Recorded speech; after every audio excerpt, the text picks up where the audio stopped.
Good morning, friends. I pray that wherever in the world you find yourself right now, the next 2 minutes are a blessing to you so that you can go out and be the blessing to those you encounter in your walk today. So you know what I love about my mom? She never gives unsolicited advice. She'll just casually tell a story illustrating some point that she thinks that I should hear about, but she never actually tells me what the point is. So it always takes me a while to put two and two together. And when I finally do, I'm like, oh, that was a good story. Anyway, years ago, she told me this story, and I think about it often. And it was of some lady that she was in a Bible study with years ago. And this girl was complaining to the group because her husband wouldn't sing during church service, right? He just stood there. And this really bothered her to no end. So as she shared this with my mom's little Bible study group, someone suggested to her that she might consider not saying anything to her husband and just take it to the Lord and pray about it. So evidently she did. She tried this, and after about 3 months, one Sunday she glanced over at her husband, and to her amazement, he was singing.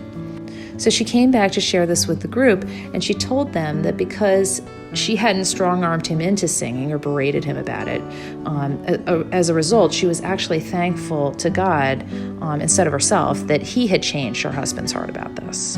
And I know this is just a little story, but it's one that I think of all the time, because it encourages me in the midst of when I want something so badly that I want to strong-arm my husband into just singing it my way.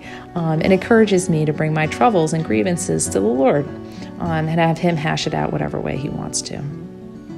Anyway, here we are still in verse 17, and where it says righteousness that is by faith from first to last. I read this week, and in the original Greek form, it's actually translated from faith into faith. And this is the idea that God does not speak to us directly from heaven, but he comes out of the faith of one heart into the faith of another. Because it's often a person who can be credited with leading us to the Lord. And it's often a person who God uses to bring his love to us.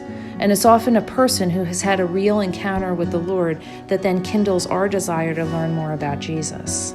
So I pray that as you go out today and you have a real encounter with the Lord, that this would kindle a desire in you to share something about him today with someone as you go out today and be the blessing. Until next time, Katie.